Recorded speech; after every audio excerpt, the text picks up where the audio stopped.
Hello and welcome to Conversations with the Voice of Reason. I'm your host, Benjamin Boyce, and today's conversants are Lisa Selin Davis and Eliza Mondegreen.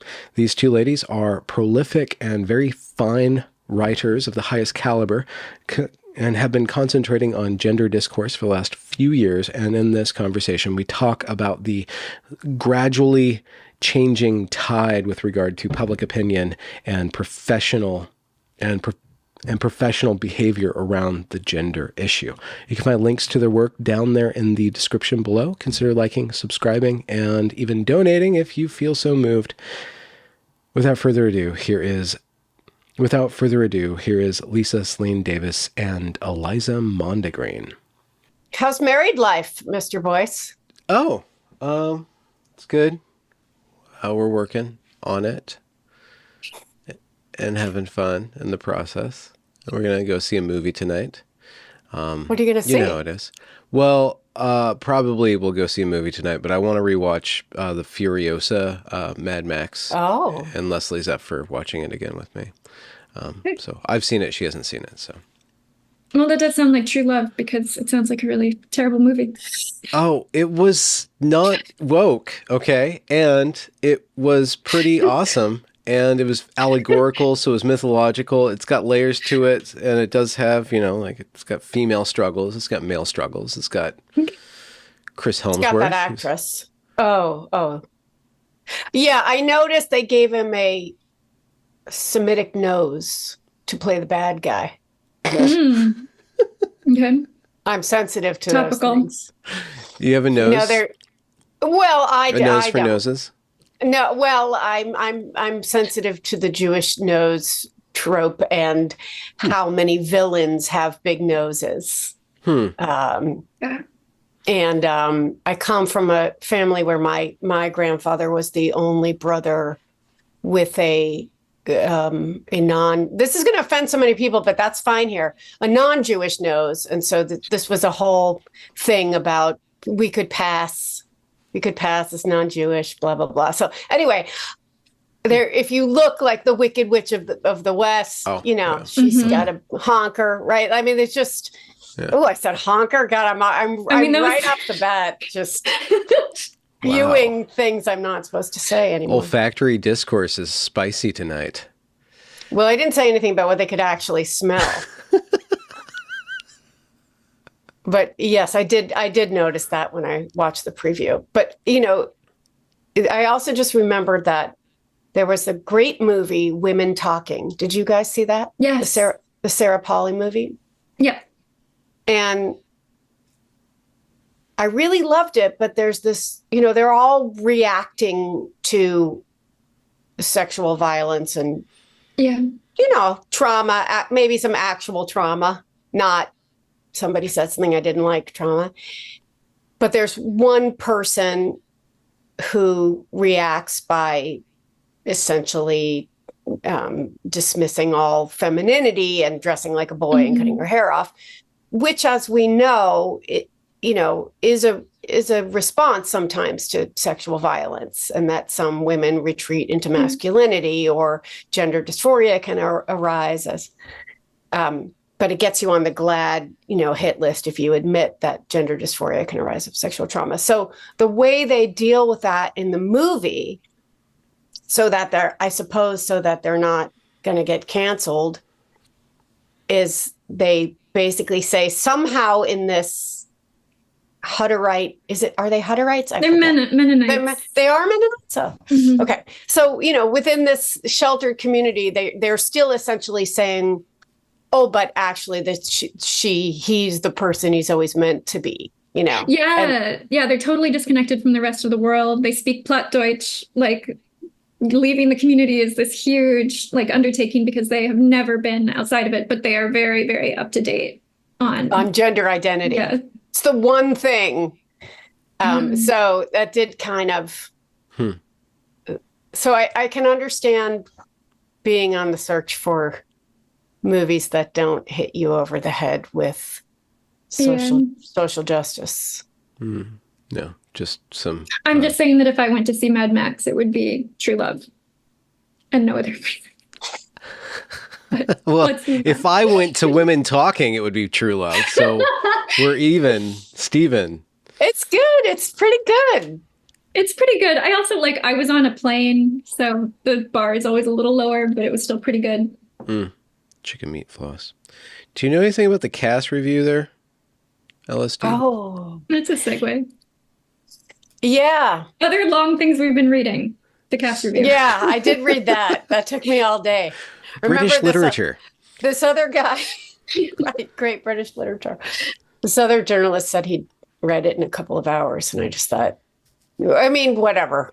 Maybe a younger fella can do that, Yeah. and a middle-aged lady can't do it. But yeah, one of the things I've been working on this week is I attended some journalism training seminars about how to write about trans issues.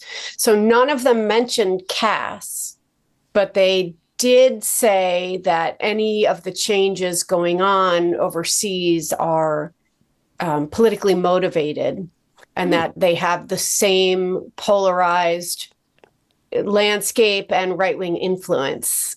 And these seminars are held by the most venerable journalism institutions, which I'm, writing a piece about. So I wrote to some of them and asked why they hadn't talked about caste, because they all took place after it.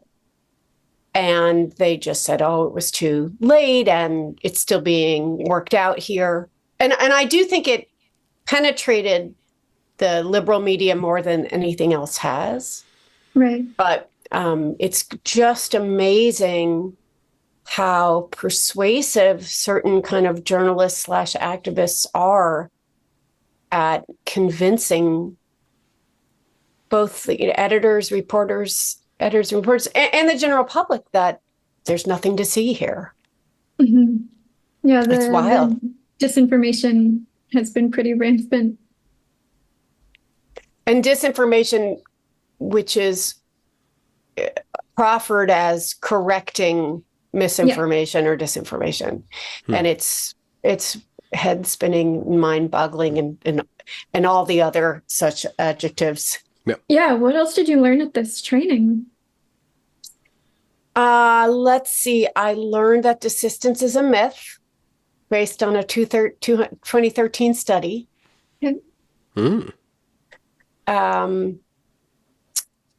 That's 11 years ago. The Great Transiting happened in 2013. I learned that the systematic evidence reviews are biased, and that the best information, most reliable information, comes from the 2015 U.S. Trans Survey. No. Wow. Okay. So everything after that is biased in favor of reality? Anything but that is biased. Okay. And yeah, it's... Wow. Yeah. And so, these were places like the National Press Club. I mean, it's tough. It's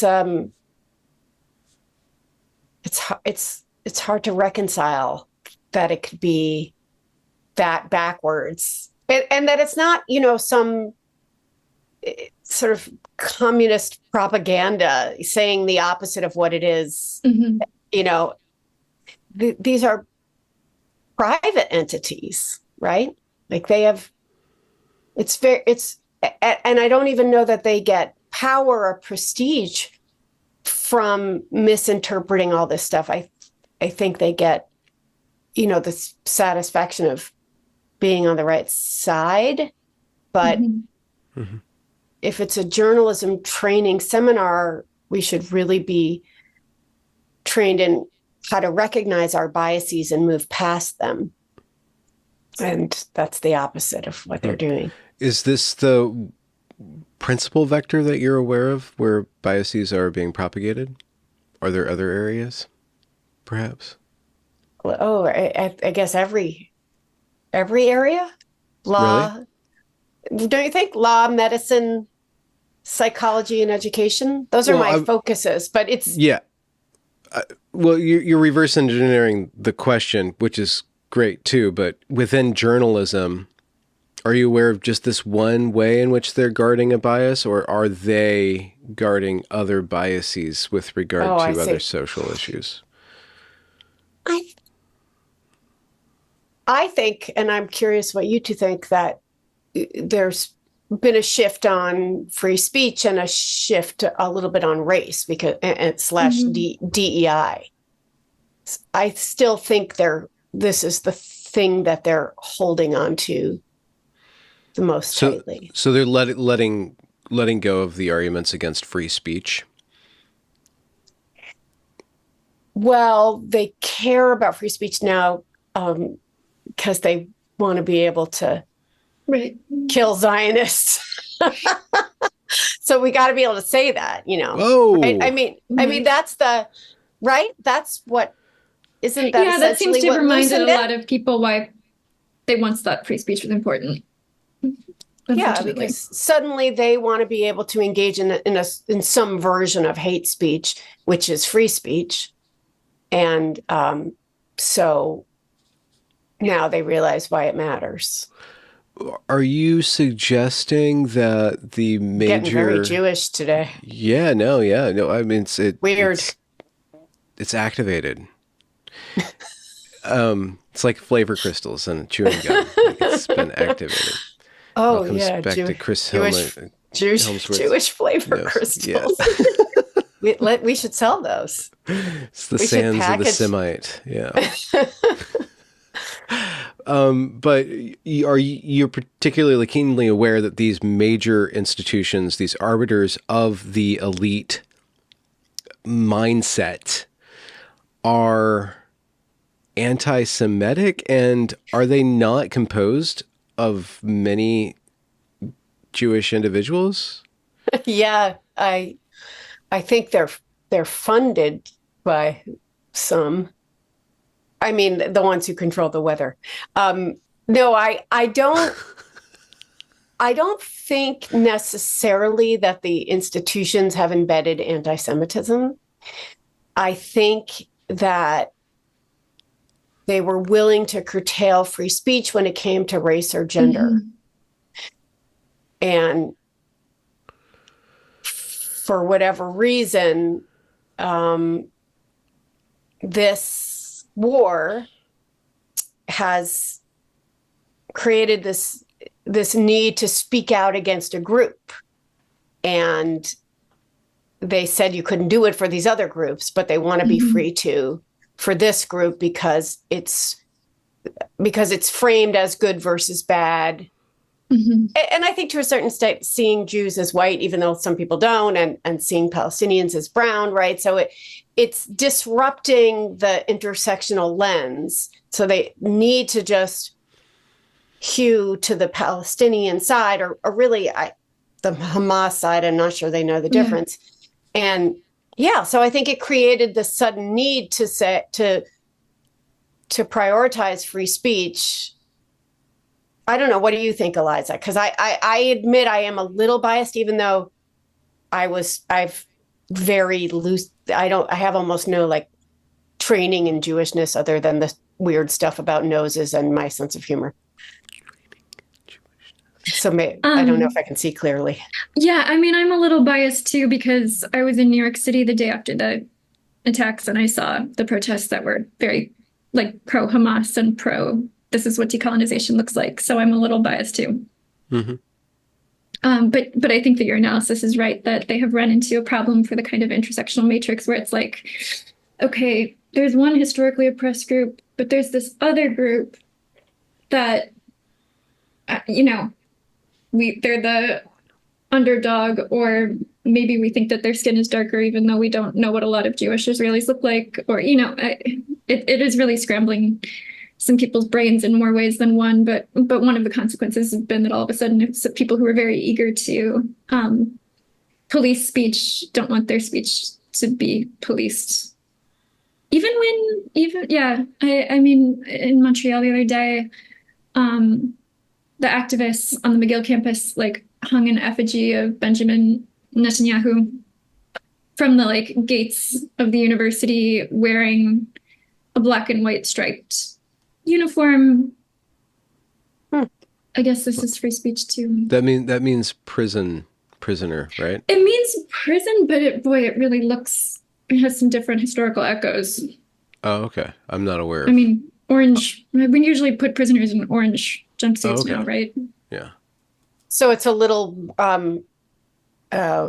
Campy. campy. Yeah. It's a little campy. Yeah. Okay. Mm-hmm.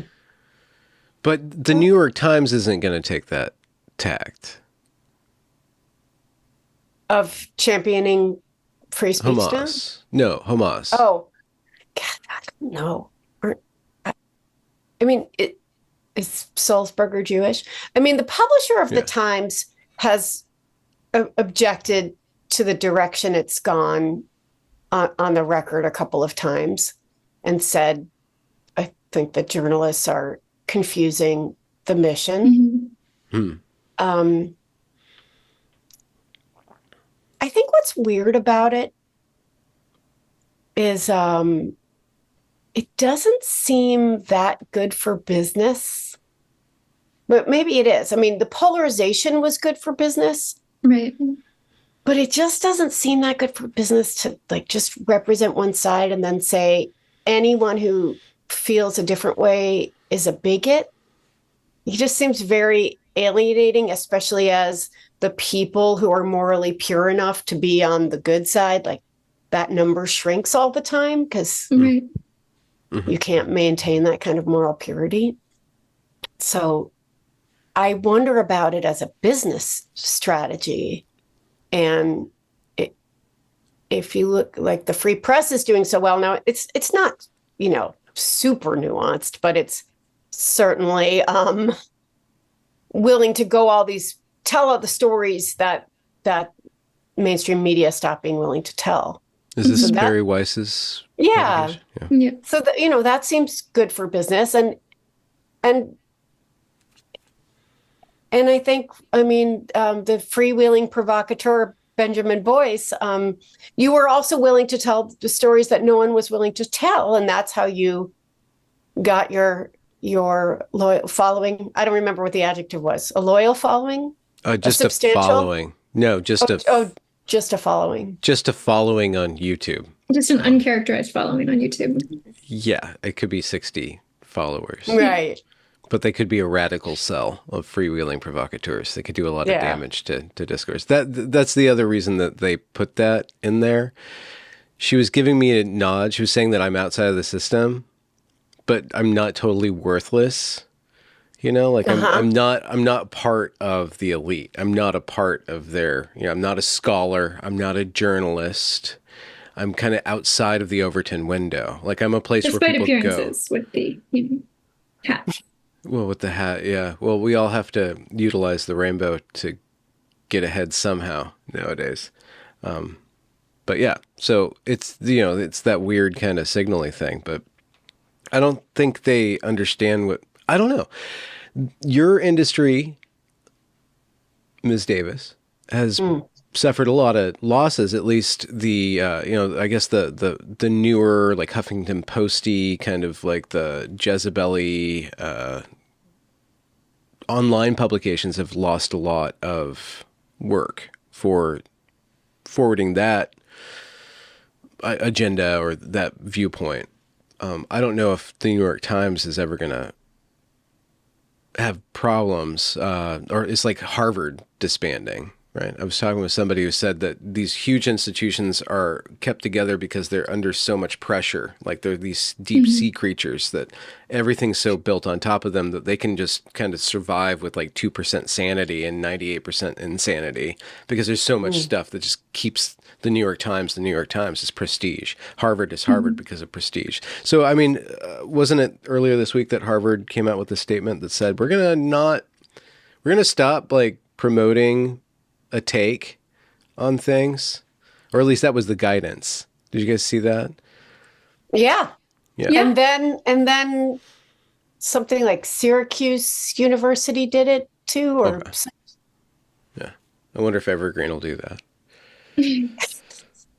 Every time there's a tragedy, they have to say, oh no, Joe Biden got elected. How good is that? Trump got elected. How bad is that? This thing happened. How bad is that? They're always like, telling the students that they're so on their side, assuming that everybody thinks the same way, just assuming that there's this one way of thinking, which you would think is not good for business. But because Evergreen is funded by the Democrats and pumps out a bunch of very radical public administrators and school teachers, it serves the system. So it perpetuates itself and everything gets worse and worse and worse, and more mediocre.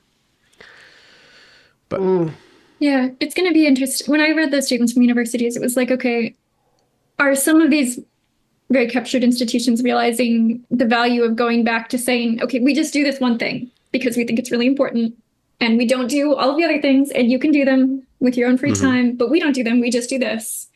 Like, that would be a great thing for a lot of institutions to relearn, because it has just been, for organizations that at one time did useful small things in the world, so many of them have been completely hamstrung by this, insistence to be all things to all people at all times. Well, be woke. Yeah, I mean, I saw the organization that I worked for through most of the 2010s, like, go from doing very small practical things to just issuing exactly the kind of statements that we're talking about. Yeah. And everything became a language war. And then people weren't advising localities on how to write policies to help women break their leases to get out of like domestic violence relationships, which was a good thing to do. Because we're arguing about what a woman is instead of like. Right. I mean, like the work around domestic violence just became almost entirely about the catering to the like gender identities of the staff and how the staff might find the gendered nature of the work very triggering. And it was like, I thought like there was some other reason that we were here. Or you could get a different job. Right. No, we have to bend everything to my will. Right. Beautiful. You could get a different job. I'm always trying to bend everything to my will, and it never works. And then if I get it close, I'm like, this actually wasn't a good idea. Well, I've also been going through some style guides of activist groups and journalism organizations, and it's similarly in terms of the politicizing of language. When the style guide says, don't say identifies as a man, say is a man, regardless of sex, it really forces a journalist to take a side. It does. There is no way for me to, if I put trans identified, I'm taking a side. If I put trans boy, I'm taking a side. There's the kind of postmodern rejection of objectivity was an idea that then got manifested. I mean, of course you can't ever be objective, but it was similar to Coleman Hughes, ideas about colorblindness. Like, you have goals, objectives, ideals, and you move yourself toward them. And so the idea of implicit bias is not a bad idea. Like, it's worth understanding what your biases are, but not to say, never mind, there's no such thing as objectivity, so let me just impose my own view. It's to say, okay, let me try to work outside myself. Let me make sure I talk to some other kinds of people. And I'm just finding now you're prevented from even trying to get near objectivity. It's just like it's closed off to everyone because of the style guides that dictate what words you have to use. And that is, and meanwhile, a lot of people, so many people, God, I saw one person write on Twitter that she was going to condemn me to writing a one-sided book because she would make sure nobody who has had a positive experience transitioning would talk to me. And I'm like, no, I do want to hear. I absolutely want to hear how people make sense of it. Whatever I think of it, I want to know what your experience is, how you understand it. And I really think we've let go of these ideals that turned out to be very important. Yeah. It's so defeatist. Well, we can't, it's so all or nothing. We can't ever achieve objectivity, so give it up. Right? Yeah. And so you're either for or against. And I'm still trying to figure out how to explain that and articulate it in the story of what's happened with institutionalizing gender identity, but it's very cynical. I mean, what you're talking about with the style guides and the journalists have to take a side before they can write a single sentence about the issue. Everybody is in that situation. There's just no neutral language. And it's not like other mental health diagnoses where you can kind of avoid it and you can still say as soon as you talk about a patient, you're using the name or you're not using the name, or you're using the pronouns or you're not using the pronouns, or you are prejudging it and you are shutting off half of the audience's ability to hear you.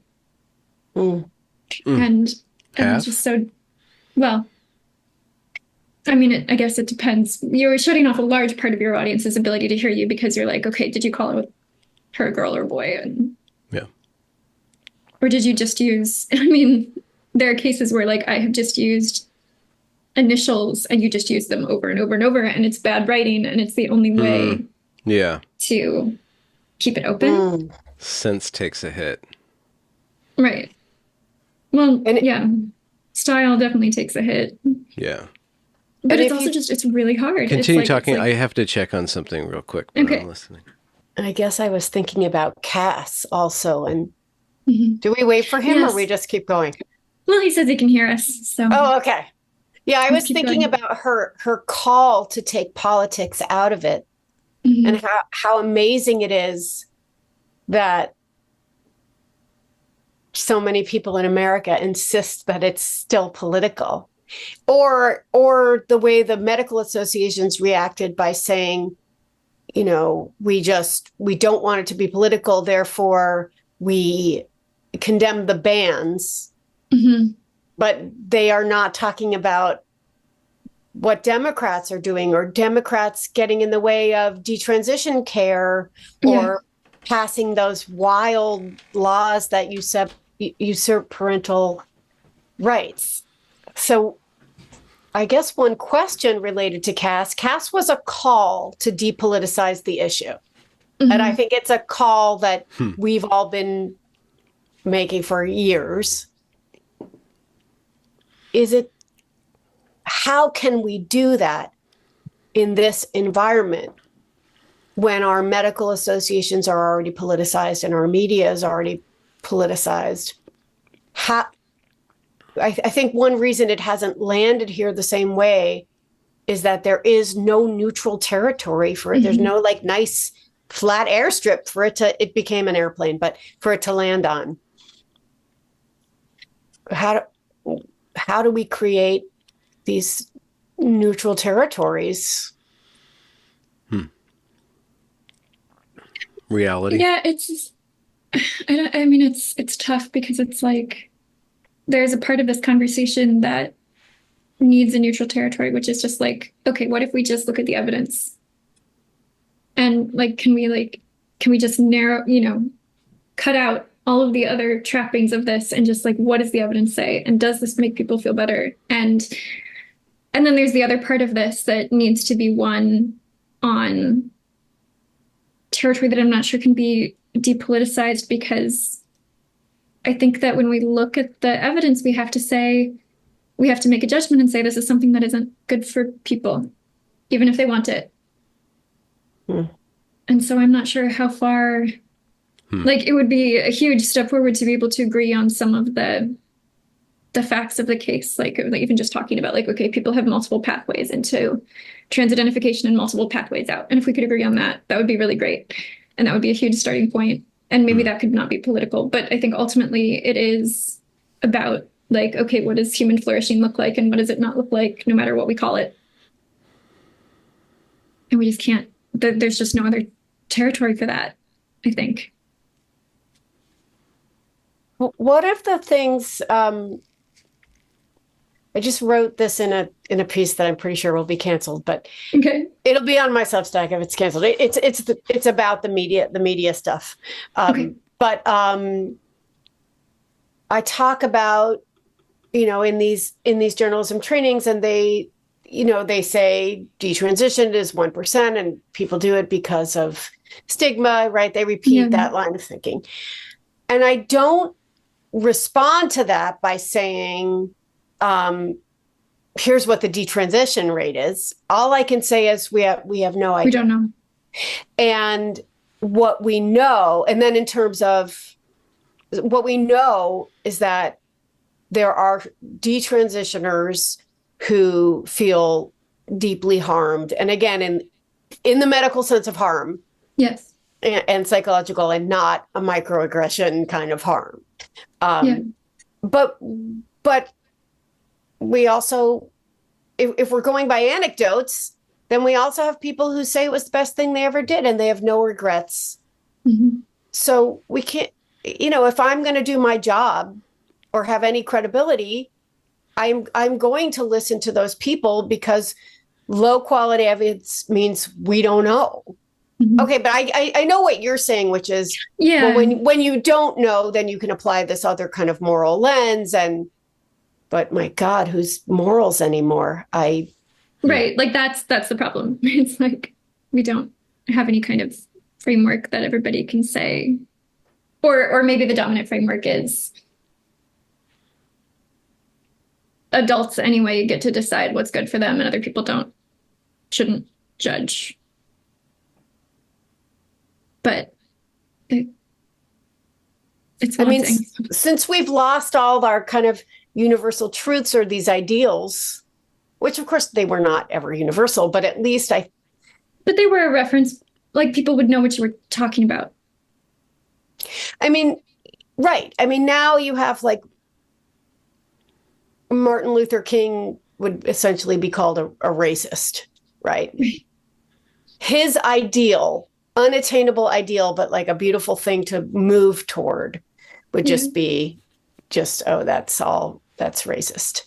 So if we don't have religion and we don't have universal guiding principles, then we just have cynicism and individuality and give me what and children know themselves. And would you like fries with that kind of identity medicine? So I just can't. I asked somebody in England, when is it going to be over? And she said, I don't think it's ever going to be over there. It's going to be like abortion and assault rifles. Yeah. But really? Are we? Yeah, that sounds about right. I mean, you think so? think, yeah. I don't know. Yeah. Yeah. We have the technology. Can't put the technology back. Yeah, that's a big factor. The idea of the trans kid is particularly evil, in my opinion. But if there are trans adults, then they're going to reverse engineer their lives as trans kids do. And then there's going to be some amount of transing of kids, which I don't think is good. But I don't think recreational abortion is good either. And here it is, Yeah.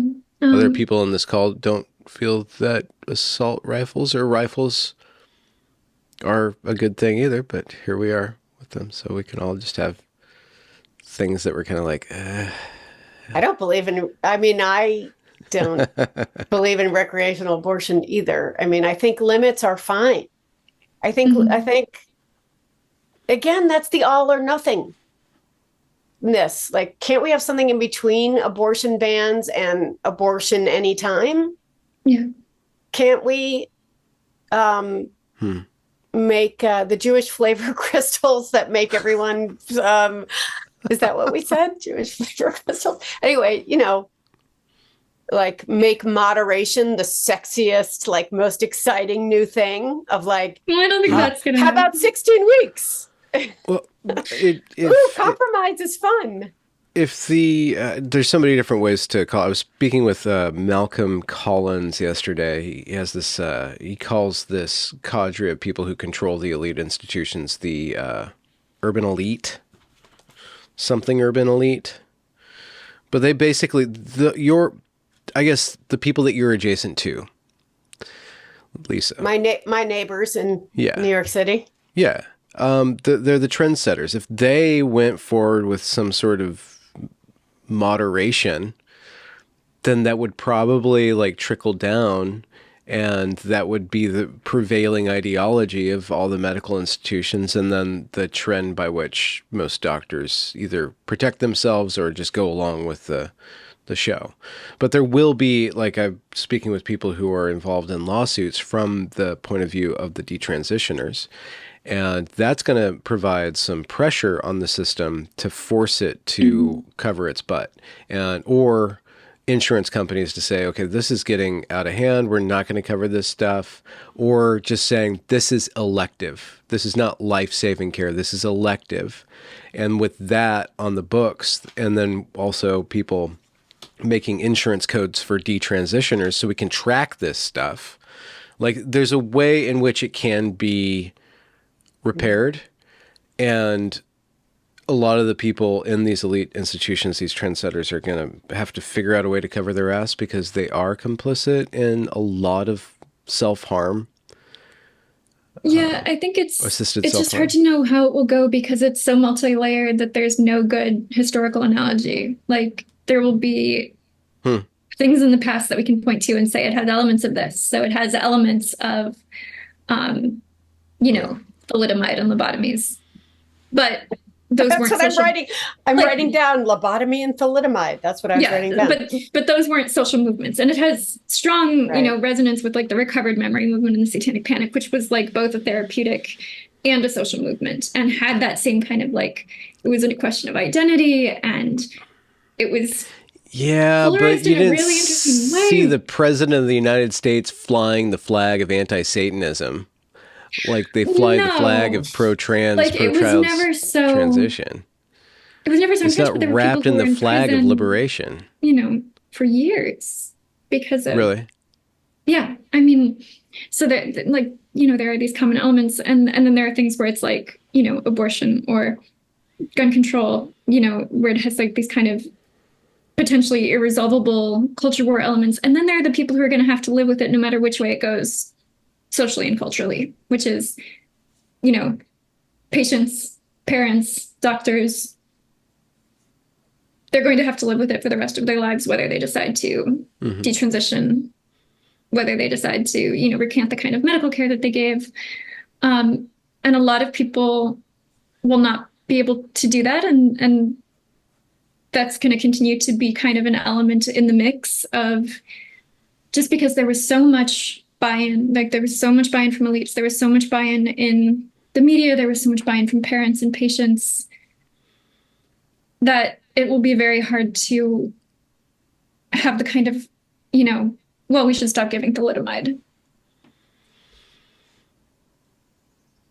Yeah, that was very contained. Right, that was very contained. You didn't have style guides. Like, there's so much evidence for so much complicity in this. All these leaders of these major institutions, and maybe they're just hiding behind the institution. Like, when you say Lisa, you mentioned some conference that you went to, like, and it has this prestigious name. So there's no individual there. It's just, it was one of the journalists. I went to a National Press Club. National Press Club, or the AAP, all these different, even the WPATH has some sort of cover for the individuals that are a part of it. But that institution itself is going to maybe set the trend on accountability. But I was thinking about going back to what you said about these big institutions that can't collapse no matter how much they get filled up with bullshit. They're kind of too big to fail. Yeah. I would say like Harvard and the New York Times must be our two most elite institutions in America. And they're both shifting. I mean, you know, the New York Times. Now, I did not get my Cass op-ed in the Times, obviously, but I'm always trying. I send something every 6 weeks, but I did get an acceptance at the Boston Globe and the Washington Post, which ended up saying you've already written about it too much. So, but then they published 2 more op-eds that, you know, talked about Cass. And so, and even though the Times did not let us opine about Cass and what it means, there were 2 stories about it. There was an interview with Hillary Cass, you know, and a story that wasn't great, that was obviously 90% prepped before to argue with it before it even came out. And then they just dropped in, you know, the stuff from the actual Cass review. Nonetheless, you know, that reporter at the time seems to be understanding it differently. And it's hard when you're younger, when you've been raised with the idea of the trans kid, when you've been raised with the idea of gender identity. You had no reason ever to question any of these things. You worked at Vox or BuzzFeed, et cetera, right? And then you come to the New York Times and you've never learned that your job is to be skeptical or push back. So it's real progress, which feels like nothing to a lot of people who've been in the rabbit hole, but it is progress to report that way. And Harvard announcing its new, you know, free speech, apolitical, et cetera, is also progress and signals to. So the New York Times signals to everybody else what they can say. Although if all these other newspapers, I mean, every other newspaper seems more willing, but anyway, and Harvard signals to the other places, like you can you can move forward. You actually don't have to take a side in these endless battles. So yeah, there's some more breathing room. And it's also like, I feel like you can kind of see the way that it's going to go, which is that with gender medicine, I think it'll be something where it would be extremely hard, maybe impossible to say this was just wrong the whole time for every kid. But maybe much more plausible as more evidence comes out to say, well, we should go back to that really small group of really tightly screened kids where clinicians imagine that they can tell who will benefit. I guess the question is, though, when you have all of this information around you, right, and it's being taught in your school starting at 3 years old, that if you don't comply with gender stereotypes, you know, you might be born in the wrong body. We're going to keep creating these like how do we, and they're going to fit more and more so that template of like the early kid that was originally circulated, because we're teaching kids really early and we're priming them to expect, you know, oh, well, I never have to go through, you know, puberty. And I don't know. I think we probably talked to the same person in the UK, and I think I think that there is an extent to which this is such a compelling kind of idiom of distress and such a compelling way of like making sense of all kinds of different senses of wrongness that people might have, that it is never going to entirely go away. And the people for whom this is whatever kind of problem it is, whether it's a personal, like, this is what's wrong with me and this is how to fix it, or this is what's wrong with my kid and this is how I tried to fix it, or, you know, I was involved in this and I can't completely renounce it. I have to protect some of it. Like, that's going to keep being a problem probably for the rest of our lives. Even if there is a kind of a walking back from the wildest excesses, which I think we are seeing. Well, there are still satanic panic believers. Right. But we don't put people in jail for the evidenceless ritual satanic abuse of their children, and we don't have these police trainings on how to recognize Satanic ritual. repressed memory. So you're allowed to believe whatever you want. Right. You can hold really wacky beliefs. If we stopped teaching them to kids and enforcing them on people in all kinds of institutions, that would be a good start. It's the imposition of the belief that I object to. Yeah. Yeah. You look like you have having a big thought. Yeah, he does. Mr. Boyce. Yeah. Well, what's the...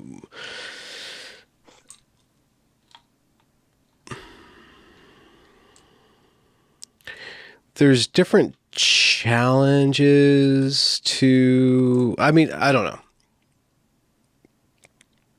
What gets you really angry?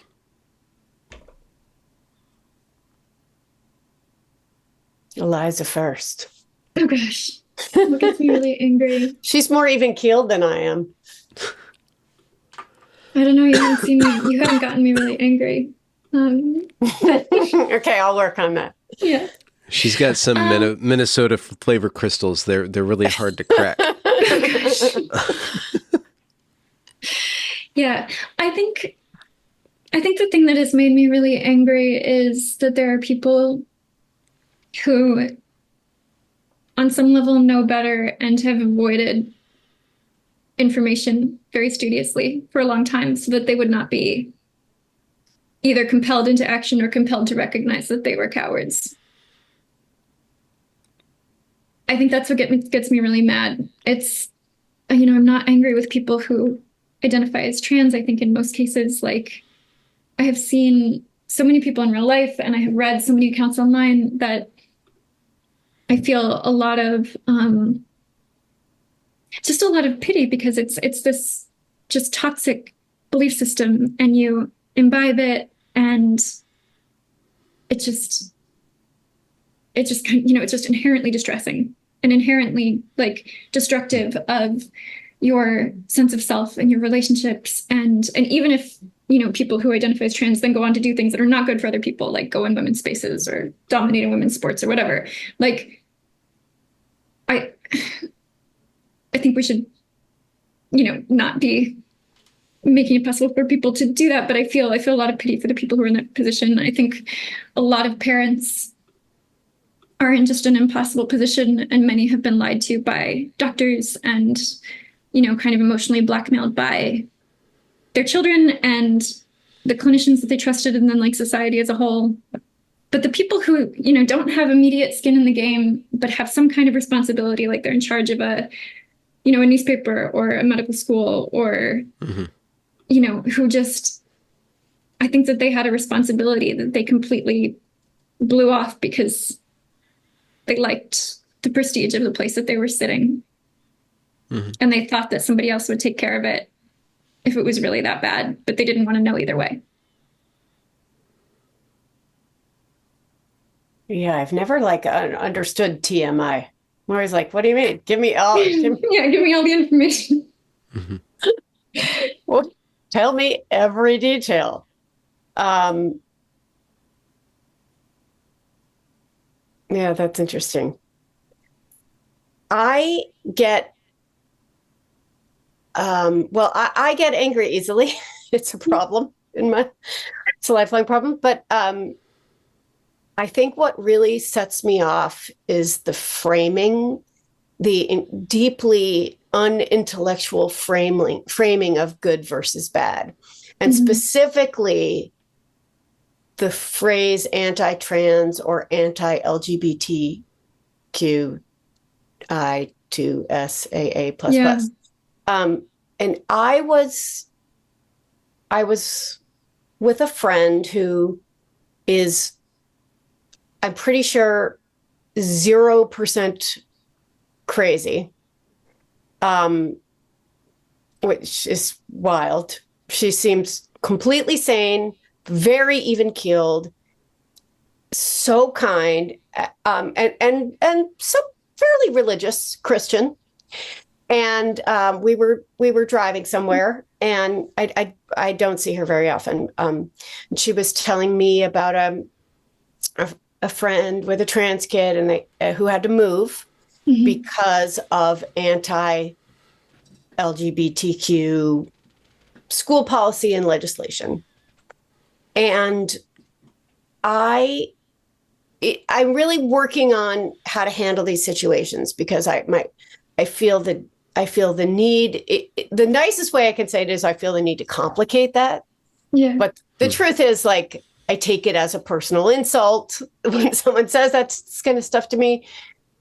But I hate that framing, because a lot of the things she was referring to were things that I take as the kind of like safeguarding gay children and or proto-gay children, or allowing for viewpoint diversity, or depoliticizing the issue by not teaching about gender identity in school. And so that framing makes it so that I'm anti, and I really am not. I am not anti. And it's so flattened. And this is a smart person. And this is also a person who doesn't see me as anti-God because I'm an atheist. And I am interested in her faith. And I asked her lots of questions about what's happening at church, and who's going these days, and do the kids still like it? And I have a genuine interest in that. I don't think more or less of her because of that. I don't see her as anti-atheist because of her belief system. So why this? Why are the only choices here pro or anti?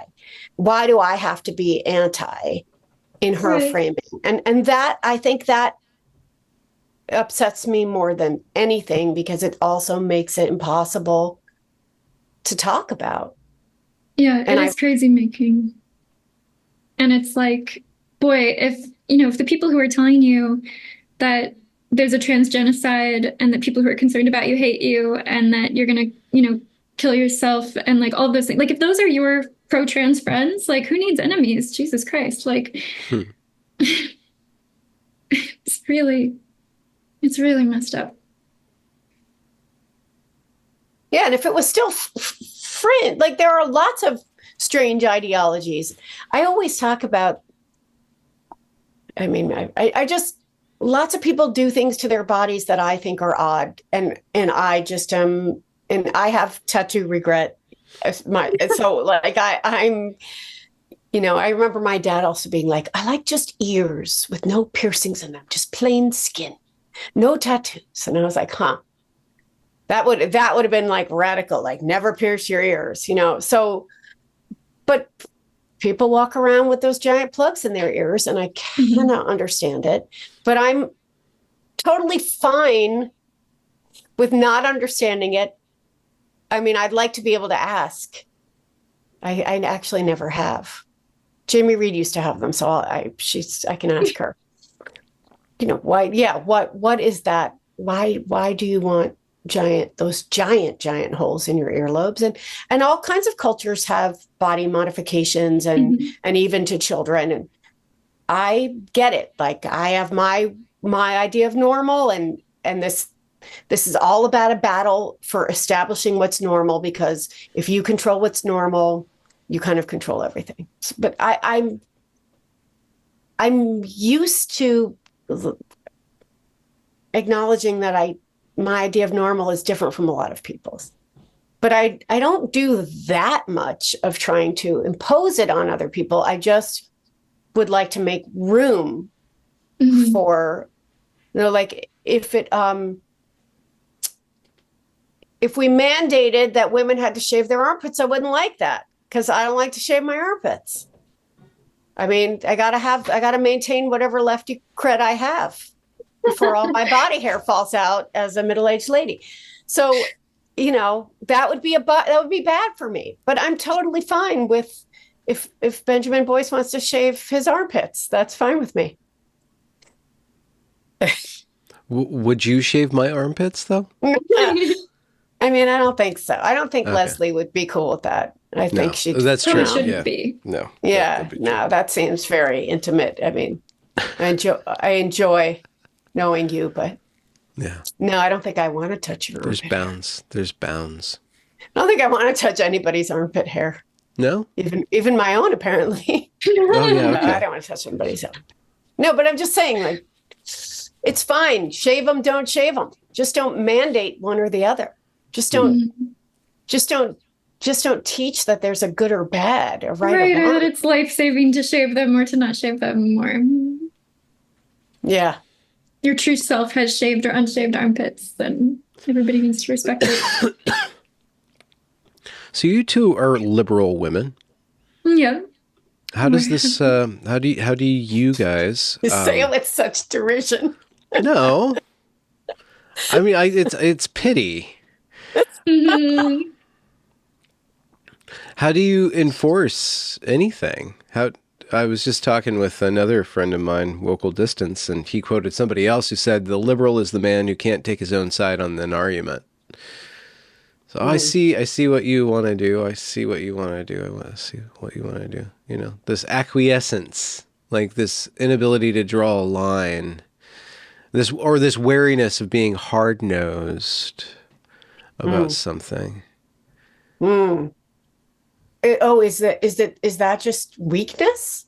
I think it's aesthetic. There's strength in that, but there's not strength in that. You know, there's you can you have to take it on the chin. Eliza's been on our show many times. Our show, we kind of have our own kind of like little sub Yeah. show. No, I'm honored to be included. And Thanks she for said, the inclusivity. "Oh yeah, no, we are all about diversity and equity's we're gonna get to equity a little later on in the Okay. show." Yeah, we'll take a cut of the profits. Thank Yeah, you. you're gonna love that. But Eliza, you've made self-sacrifices, but because you've been forced out of these different clubs, you know, and they were your people, and then they went down this road, and you're like, I can't not question this.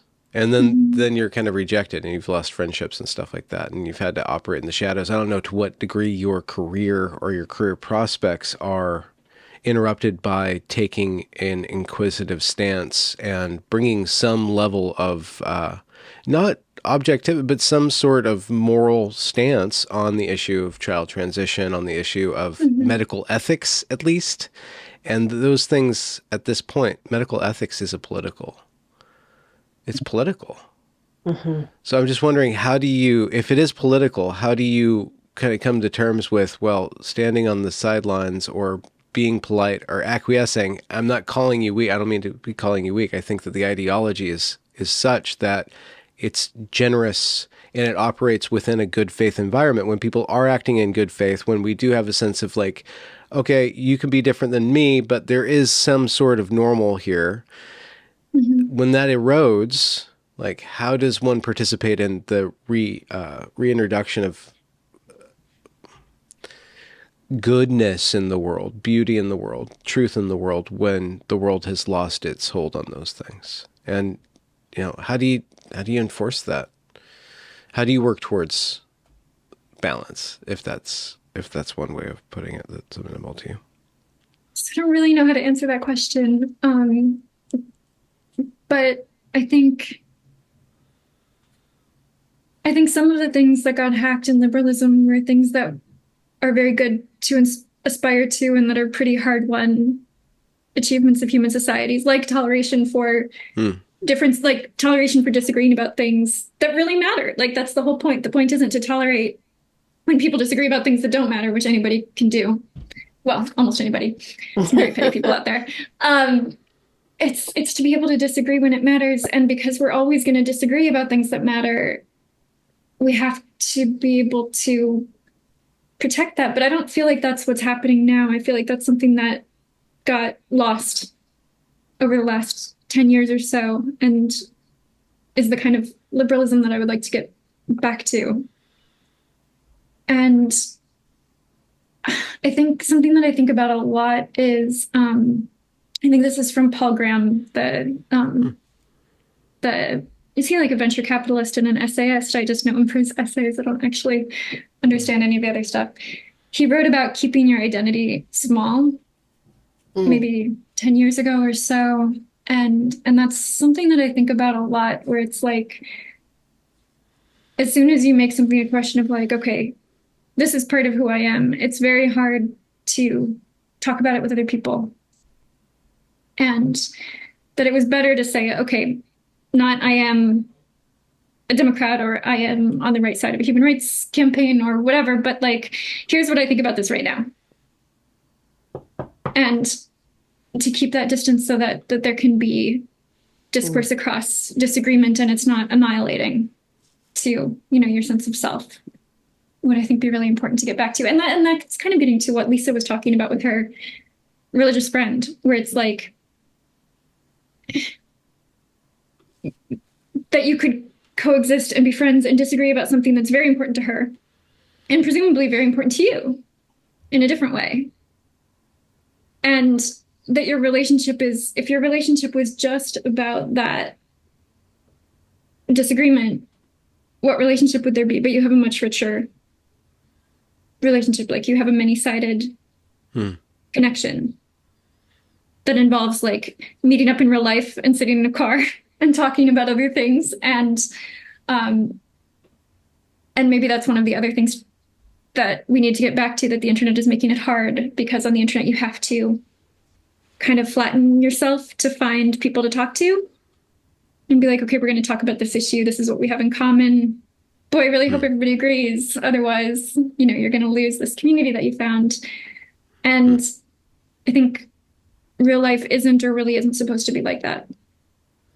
And so I was having a conversation earlier today with some parents of adults who transitioned, and one of the most interesting things that they said was that estrangement is a pretty Western phenomenon and a pretty recent phenomenon, and that it's now being applied in all kinds of situations that are anything but extreme at the outset, and say like, well, we would cut this person out of your life for, not for doing something really and truly like everybody world historically would agree that it was terrible, but for like disagreeing that like cutting your breasts off is a good thing, or disagreeing about who you voted for, or all of these kinds of things where estrangement has become one of the options. And it's like, is it possible to move back to a kind of embeddedness of relationships where it's like, that's just not on the table. Like, we're in this, we're not, nobody is going anywhere no matter how much we disagree about stuff. Like that kind of needs to come back on the table for families. And that's something that these families obviously desperately want. And it also kind of needs to come back on the table for societies, where it's like, there's been so much talk about, okay, maybe there's going to be this demographic transformation, and then that will solve all of our disagreements and problems. Just it's a numbers game, or the people we disagree with are going to die off, or like these are just really toxic ways to think about the actual problem of coexisting, where it's like, we shouldn't be putting people on islands. Can't get rid of people. We have to live with each other. It'd be good to talk about it. Well, I like this question. I like everything you just said, Liza. But when I think about my theist friend, we're in a community. The community is organized around people who played ultimate frisbee together. But now, everyone's old and broken, and the kids are playing, and it's now a very large group because of the procreation. But there's a real community there of people who look out for each other. And if anybody needed anything, we would all rally. And so the community. So the ultimate frisbee. Yeah, the ultimate, or as somebody said, the penultimate frisbee. Because frisbee is now second. Anyway, I'm thinking about Benjamin's question, like in terms of the personal and the communal. So I do have like very hard-nosed beliefs. They seem to be all have to do with living in the city. Like when I'm emperor, I will send you to jail for standing on the left side of the escalator. Okay. If you want to stand, you stand on the right because we walk up the left side. And I will send you to jail for leaving half a parking spot. What about noise pollution? Like having terrible taste in music. Yeah. Yeah, I do wonder. I am curious about like because I live in a very busy street, so the whole building rattles when people have really loud music. So when I started talking about people living together, no matter, like, I didn't mean those people with the sound systems. Yeah. They have to go. But I have these strong feelings about etiquette. And I guess because the right and wrong is so clear to me. So you could argue that my weakness, wishy-washiness, liberal, whatever, is partly from not having religion and not having super clear morals. But I also think it has to do with wanting to be certain. So I'll often, when I talk about this issue, what I can tell you for absolute certain about the whole gender affirming care trans kid issue is that the media have reported on it badly. I can tell you that for sure. I'm confident about that. But I don't want to make claims that I'm not super confident about. So what we don't have tons of evidence of harm. We just have really shitty evidence. So what can I say confidently about that? We haven't communicated that to people. And that when you're talking about such a serious intervention based on this idea of gender identity, then we have to talk about the quality of the evidence. So I can say that. I don't feel like I can say ban it for everybody, or it's always good or it's always bad.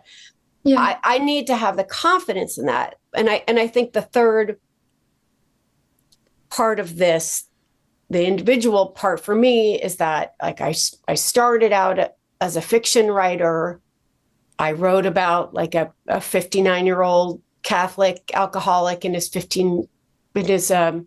his first year out of prison. I was like 28 or 29 when I started that book.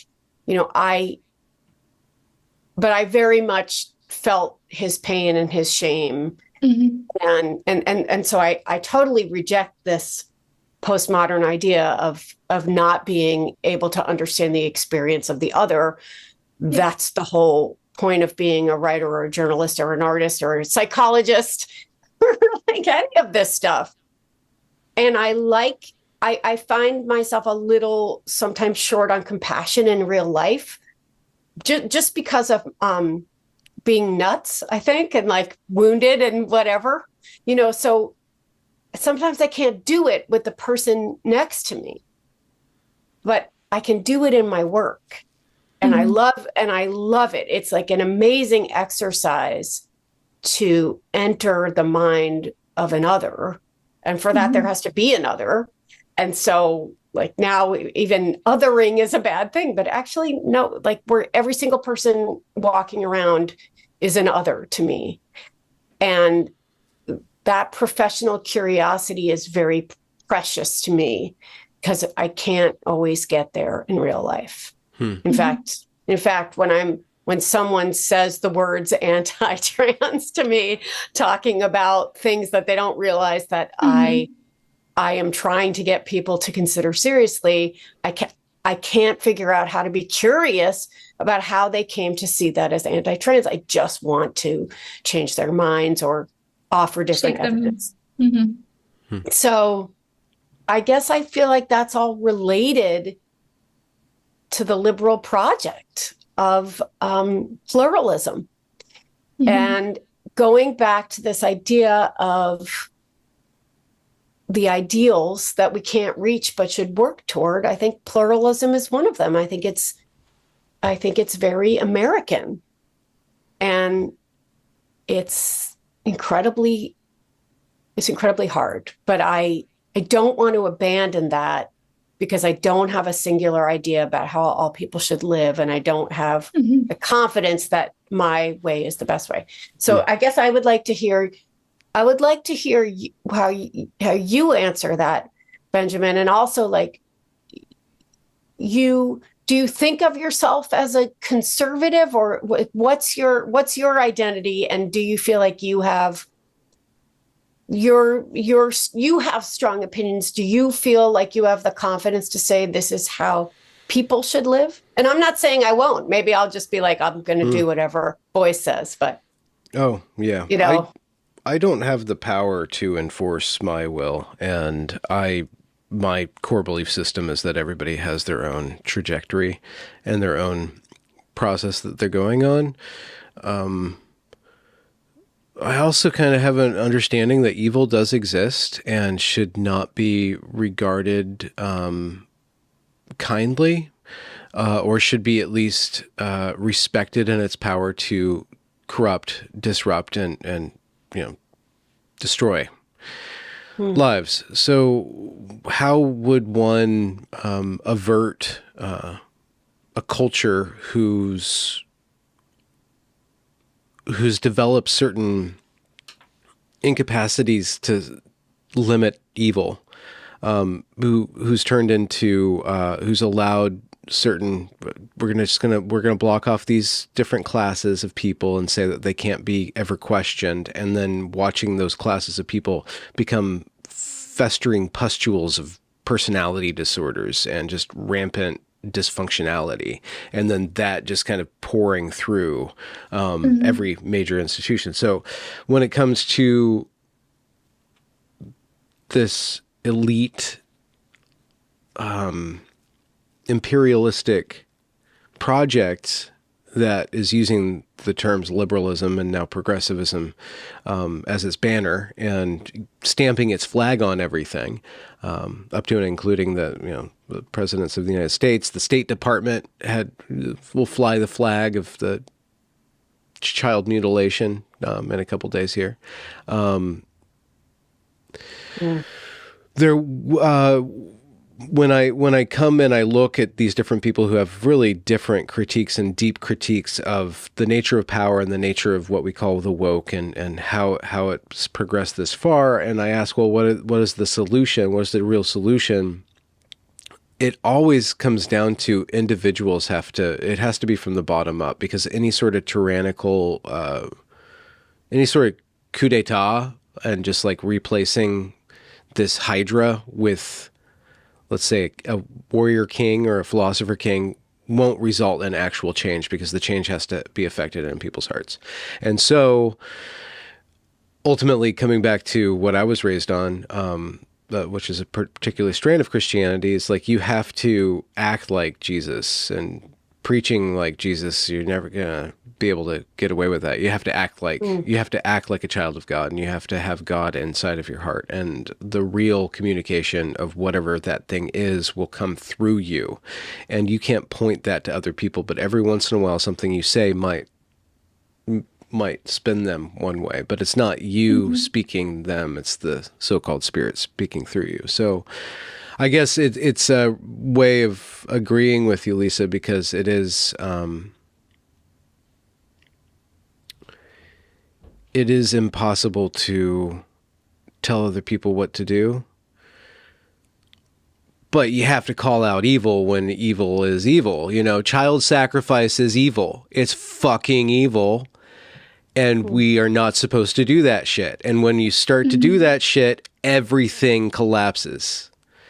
And you can watch it happening and watch Babylon just collapsing. And so if Babylon wants to collapse, like, what's the collateral damage for that? The people who are in this, it's going to be the urban areas, right? Like that social structure might reemerge itself, or maybe those urban places will be the place where humanity gets reestablished, because people are like, this doesn't make a lot of sense. We have to live together. So we're not going to follow along these rules and stuff. But that elite class that is like projecting all this terrible satanic stuff. I mean, they worship Satan now. Like, you can see it.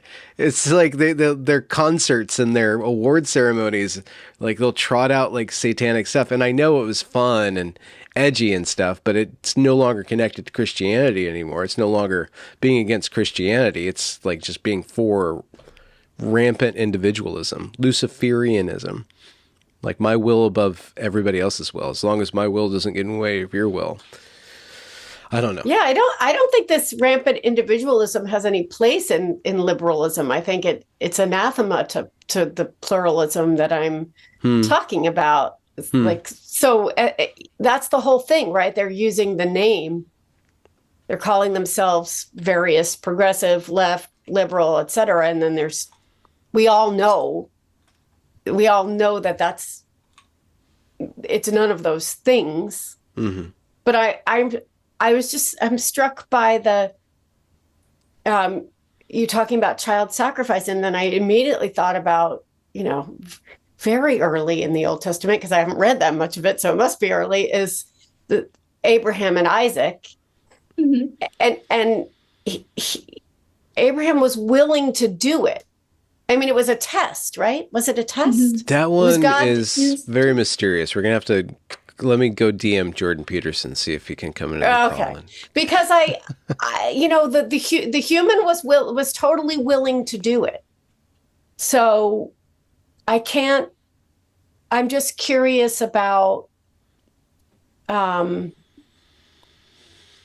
why that story is there, what we're supposed to learn from. I mean, obviously we're supposed to learn to do whatever God says, but that was a story about ignoring your own parental instincts in some way and submitting to the authoritarian, which is what the kind of gender identity movement is all about, is about surrendering your parental instincts and your instincts about kind of reality, right? Yeah.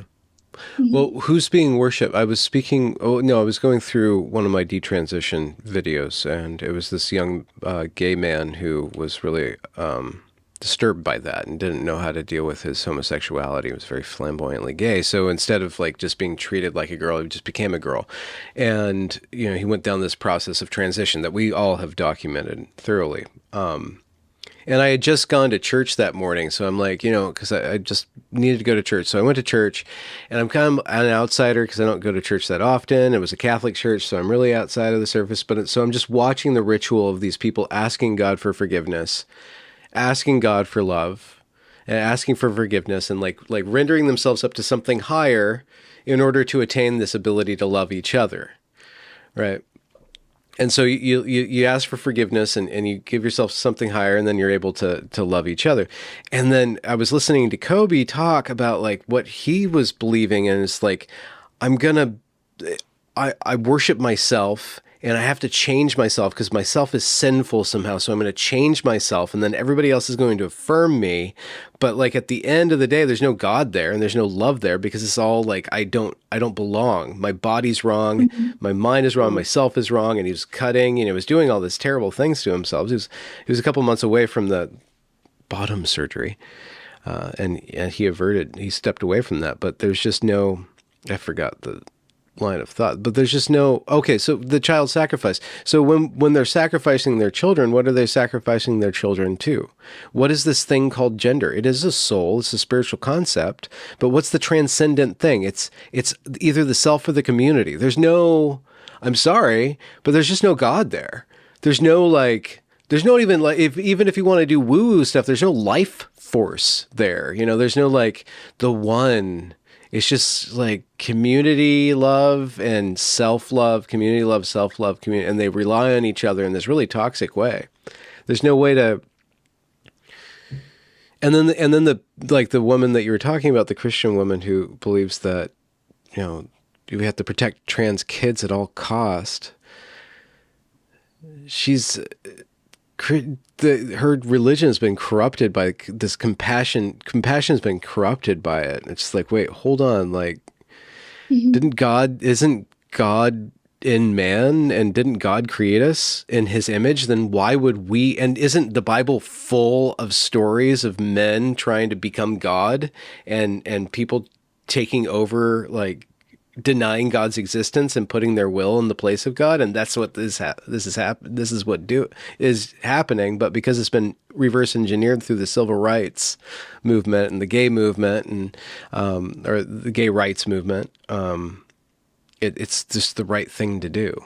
It's the right thing to do. This is God made a mistake and we're going to fix it.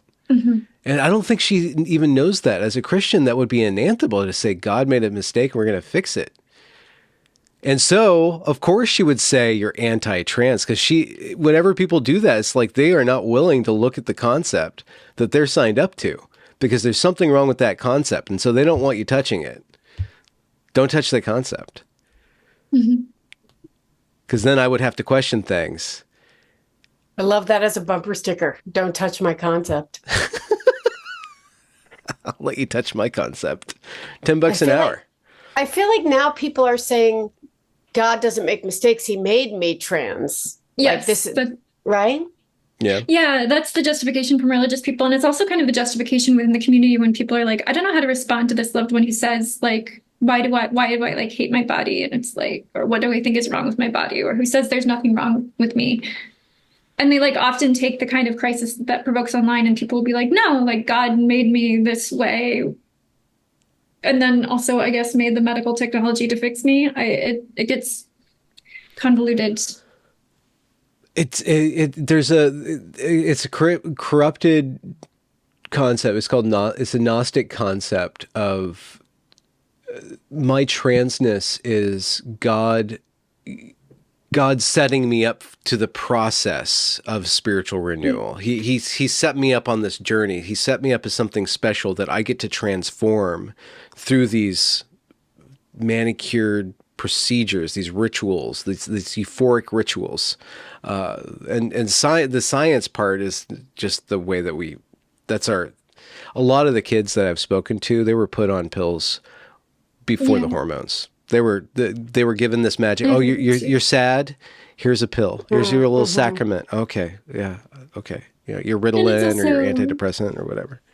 Yeah, it's just no wonder that that a kid would feel disconnected from their body under those kinds of circumstances if you are not getting the normal cues of, like, if you're taking antidepressants and you're not attracted to anybody and your peers are attracted to people, and you're birth control too. That you're just getting split off from the experiences that you're supposed to be having that would help you to feel, together. That's such a good point. And I think that they're also the thing that they're chasing, the thing that they're romanticizing or placing their spiritual belief in is the authentic self. And so it is a little bit of version of God is inside you, except there's no, I often refer to this as like a leaderless cult, right? Like each person is their own high priest so it's religion. It's a vending machine religion. You get your own, you punch it. It's like it's your very own. And it's such a strange thing to pursue your authentic self, because first of all, the idea of having an authentic self during all this time of cognitive development is so ridiculous, but we just go through so many different phases. And the idea of like what feels comfortable changes. And then also eventually I think you reach a point where you might feel very physically uncomfortable, but emotionally comfortable. Like there's just so many constant levels of shifting. And I think that's part, the idea that the spiritual truth is inside you, and that you pursue this thing inside you instead of those ideals that we've been talking about. And maybe that's where we went wrong. And somehow that's related to the child sacrifice thing, because I think they're sacrificing their children, being told that they're saving their children from death. The trans person sacrifices their children too. That's true. Some, yes, for those who are rendered infertile. The authentic self thing, it's just such a kind of a dislocated idea from what we used to mean by a search for authenticity, which was more about like developing what's inside you and your character. And now it's authenticity as trying to make the outside a faithful representative of the inside. but in a way that is going to be like, in a way that could never last. Like nobody has this for their entire life because our bodies break down and we get sick and have just, nobody is like, oh yes, I totally see myself in, I mean, think about the number of, I think about all the 80-year-olds I know who are like, I really feel, like I'm 25 inside and then I can't get out of bed in the morning. 80, I feel that way now. Yeah, well, I feel that way now sometimes too. So I'm a little bit worried about what's coming down the road. But it's sacrificing everything to this kind of this temporary shot at a faithful representation of the inner self, whatever that means, at the expense of kind of bodily integrity and autonomy over the long term, because you are sickening and disabling yourself in the process of chasing this illusion or this essence right now. It's very confused and very not thinking about the human being as a whole or the life as something that is actually pretty long. I think I can connect this back to the liberal project in terms of like not viewing it as weakness or wishy-washiness, which, I'm willing to accept that could be part of it. But in that, I think that viewpoint diversity, that, if kids were learning, let's talk about pronouns, but it wasn't like, here's how you do it. It was, these people believe in sex-based pronouns. Why? These people believe in gender identity-based pronouns. Why? Who's this? What about the people who are unwilling to weigh in? What about the people with the in-between? And you looked at it from all those different angles. It would be a lot easier to figure out what you believe. Yes. So I actually think it's not indoctrination. It's you get closer to your authentic self, if such a thing exists, by having this diverse array of experiences, as opposed to you just censoriousness around any complexity. Yeah. And so I think, it's still individualistic, because I'm not talking about we as a society come away with this singular way to live our lives. But I do think the more, the danger of being exposed to all those viewpoints is that you may end up being a satanic panic person. Like that may speak to you and really feel like, yes, I believe it. Yeah. But I think you have a greater chance of making a good decision if you're exposed to these different arguments. And that is what I want. That I'd rather have that than replacing one kind of censoriousness with another. Yeah. It just those gosh darn urban elites, they gotta, if they don't fix their shit, man, something's gonna happen. We can't be run by these people for very much longer. Their disease is gonna just, I don't know. And they're so out of touch. Just from what you were just talking about these journalistic conferences or whatever, these style guys, it's like, no. Yeah. That's got to stop. But I also think they're everywhere now. For the good of the order. For the good of the order. The order of humans. Ape together strong. I do think it's, when I looked, at the journalism seminars, there were people from not just the coasts and not just the cities on the coasts. Yeah. What is that? What do you mean by that? I think it's not just urban elites anymore. It's all over the place. Yeah. I feel like in the end it's going to be bad for capitalism. So will I'm not a free market person, but could that help? okay, is it bad or is it kind of a mixed bag? Because on the one hand, you are turning the human body into an endlessly customizable product that will then need a lot of healthcare services.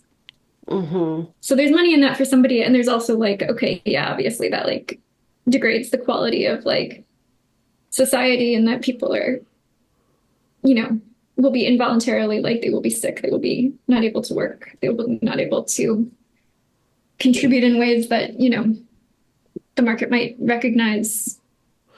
So I don't know where he's going to come down on that one. Maybe we don't want functioning people. I mean, maybe that's part of maybe too many functioning people takes too much resources, and we need to curb resources somehow. Maybe it's eugenics. Yeah, I mean, yeah, I mean, it often or population control. I mean, it falls right in line with this. Yeah. Yeah. I think. Oh, sorry. Go ahead. No. You go. Oh, I was just going to say earlier when Ben was talking about kind of his personal philosophy, where like, okay, you can't preach to people like Jesus, but you can act like that. Like the secular version of that, I think, is the means and the ends have to go together. And I wish that more people were critical of the means that they can see playing out in front of them. And that goes for, you know, the protest movements that we're seeing right now, where it's like, okay, is this, it claims at times to be a protest about peace, and yet there's nothing peaceful about it. So there's a good reason to doubt those claims. Or a movement that claims to be about authenticity and it falsifies everything about people, including surgically. Or a movement that claims to be, you know, to be liberal and democratic and tolerant and silences viewpoints that are inconvenient, or silences even the unearthing of facts that are inconvenient. I think we need to have a greater, to reconnect with the means and judge the means that things adopt. It's usually a pretty good test, because it is very easy to say, like, there are all of the, you have to break a lot of eggs to make an omelet. Well, we're living through this revolutionary period, and sometimes the revolution will overleap. Like, the best judge of what a person is and the best judge of what a movement is the way that it acts right now, and that's all that we have access to. And this is not a good, like, you can tell that it's not good when you look at it and what it has to do to sustain itself and what it tells its adherents. Yeah. But its adherents are many and very industrious and able to tolerate many a Zoom meeting and weasel their ways through the goddamn boring halls of policy. Yeah. I mean, the institutionalization of gender identity over sex, which really happened when many of us were not looking, is going to be hard to roll back. And there's a lot of work to be done. And there's a lot of work to be done with people who have been trained to filter everything as good or bad. And so viewpoint diversity camp. Ben and Eliza's viewpoint diversity camp.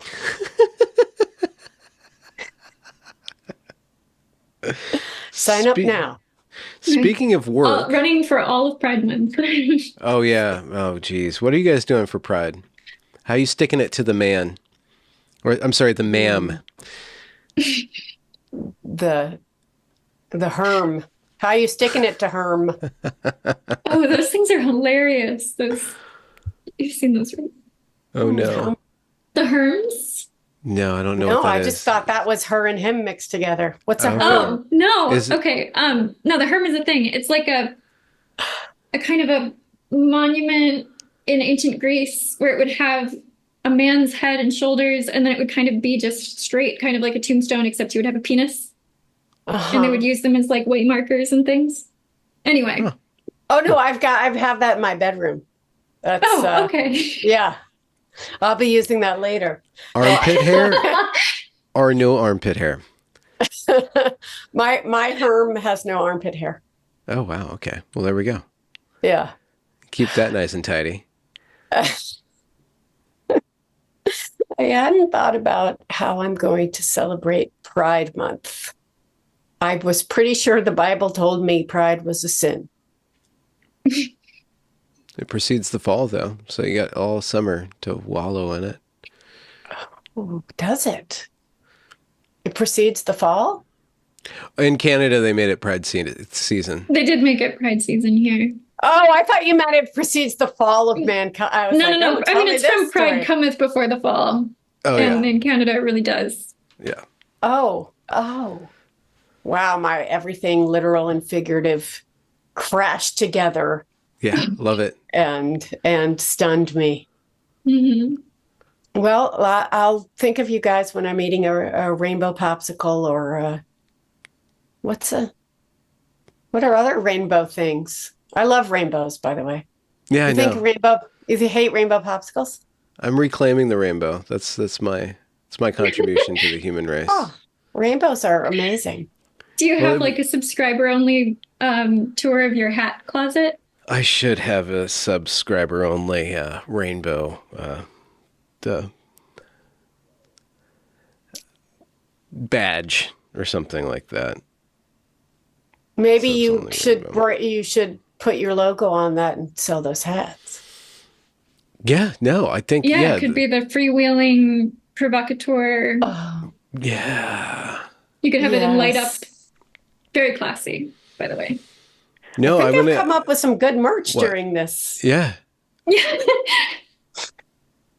I'm going to sell street decals so people can run over my rainbow. You can run over my rainbow, Daddy. That'll be my Don't pride touch my merch. Concepts.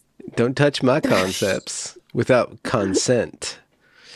And the Jewish crystals that can serve whatever function is necessary in the narrative. Sorry. Jewish crystals, and there was one other thing. Oh, Herms. Bring them back. We'll sell Herms. Yeah. Yeah, no, I'm staying out of the sex toy market. That'll be all yours, Lisa. You guys have to go with me. She's really going to show us her. Oh, wow. Okay. You guys want to see my apartment? No, someone is ringing the buzzer like 800 times. Yeah.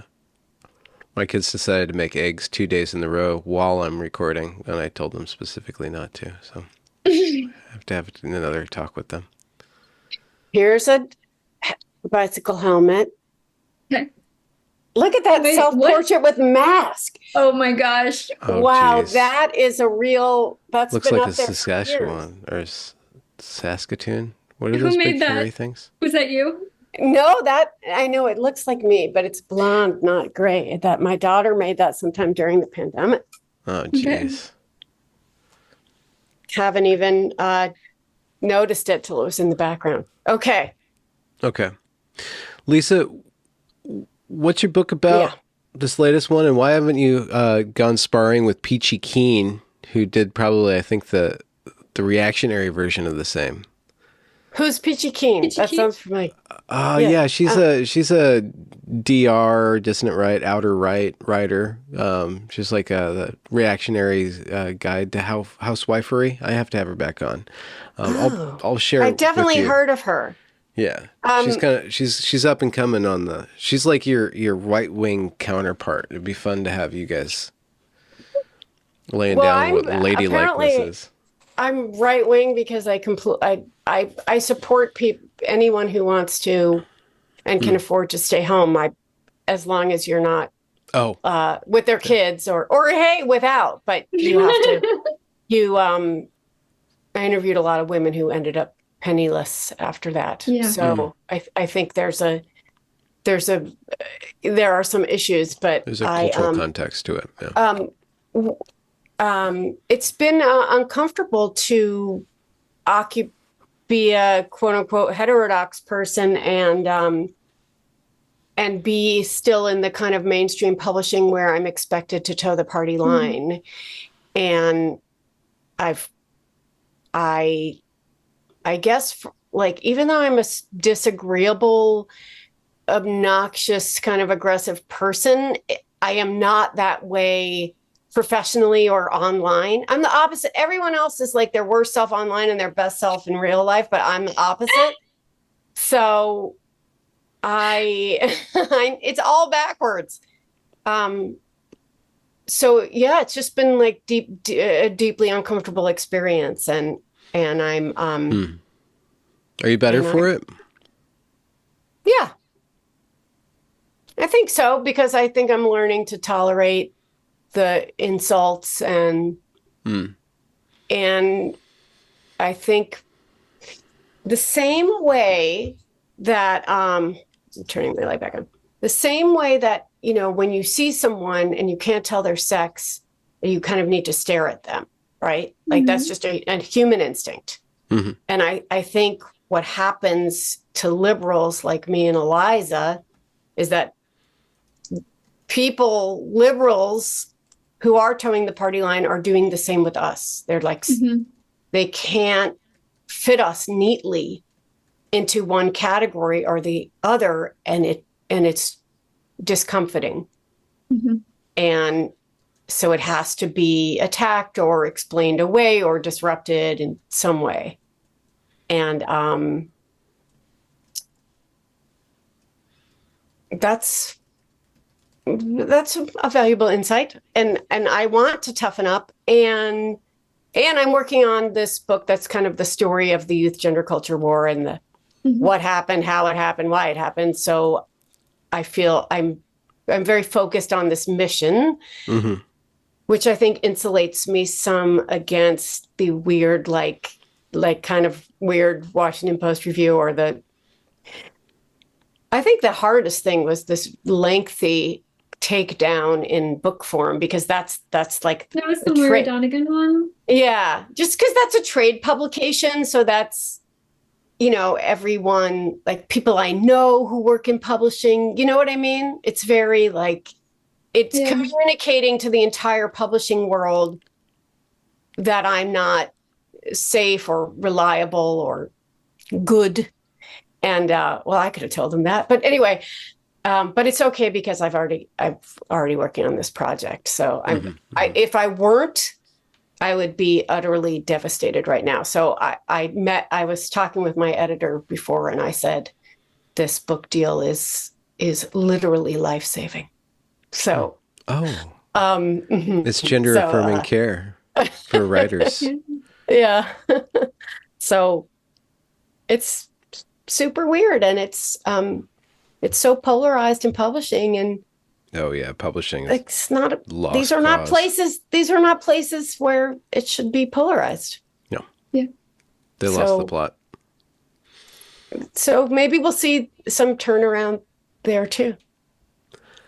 I don't know. I don't know why I end up sounding optimistic when I do these things. Like I'm not an optimist. I'm known for my negativity. Yeah. So. Yeah.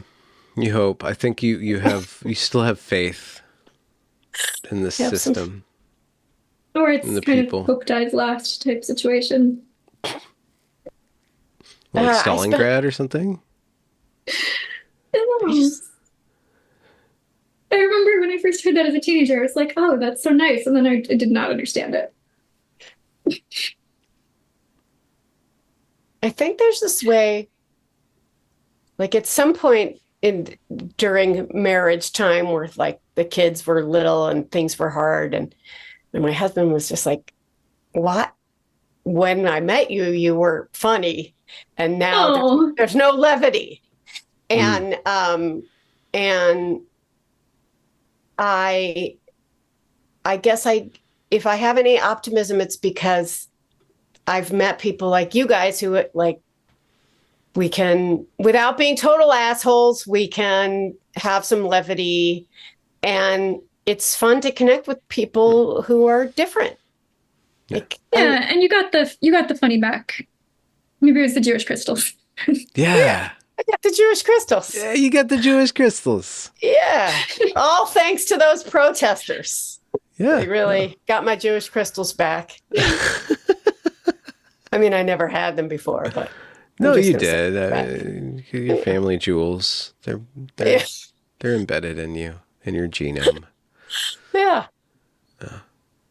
are you guys where are you on the optimism versus pessimism scale? And does it change every day, or is it stable? Not stable. Unstable? Unstable? Yeah.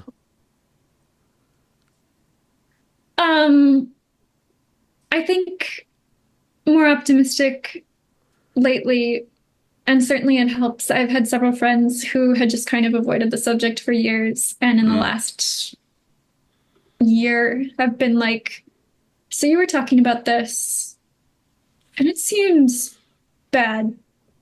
Like, what's going on? So I've had probably like 6 or 7 colleagues and friends reach out about that. And it shows that it's kind of breaking through into like my like super, super liberal circles. Yeah. Yeah. Yeah. So that's encouraging, because there was the longest time where not only nobody wanted to talk about it, but there was just like, there was nothing to talk about, because like, if you don't agree, then there's no conversation. And there's, yeah, it is opening up. Yeah.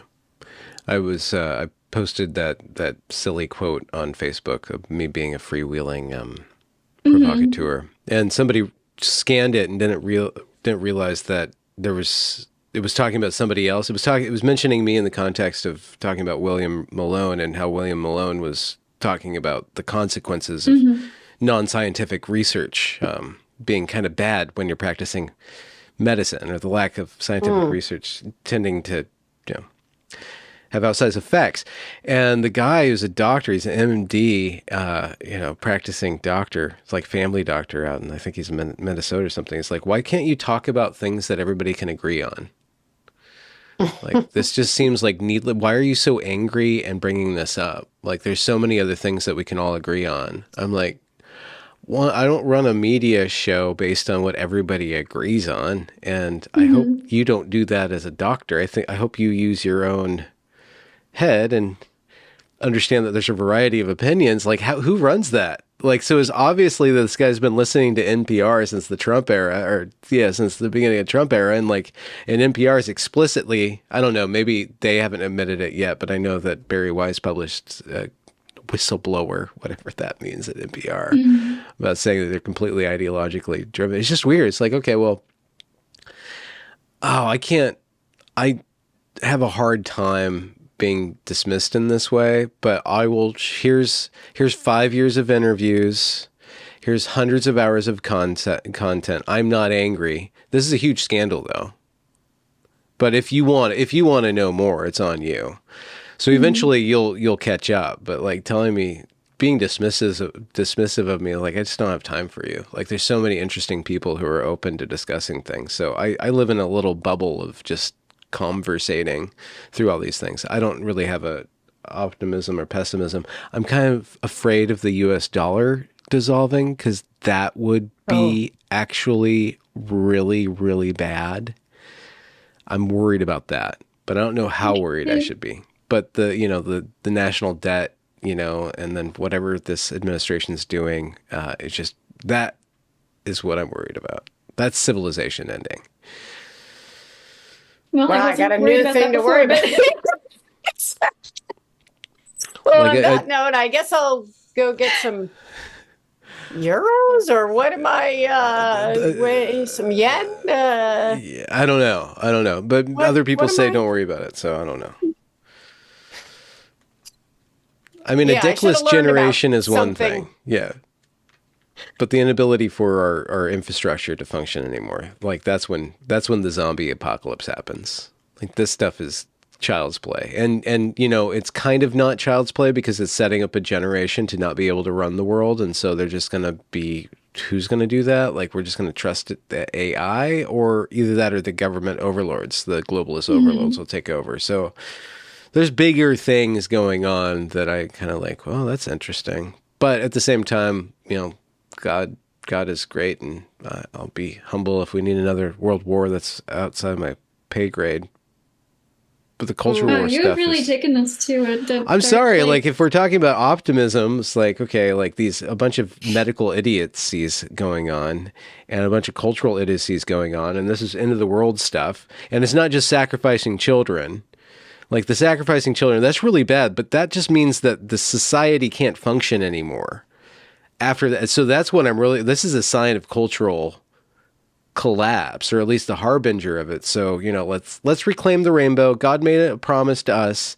If we keep the promise to God to not sacrifice children, maybe God will show us grace and we'll get through this together.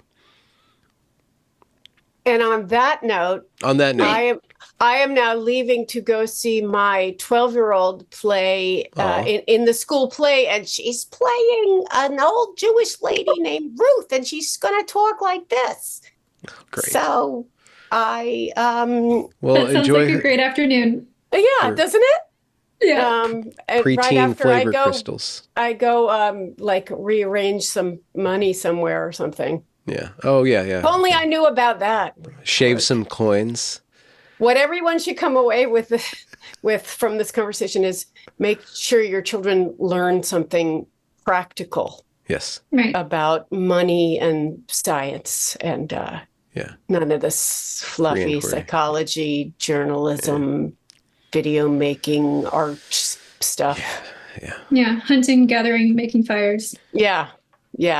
Lisa, your book's available, Housewife. It's available. I'll link it in the description. Eliza, your doctorate is going to be available soon in book form. My thesis is going to be available in a couple months. It takes a while to come out. Awesome. Congratulations. Thanks.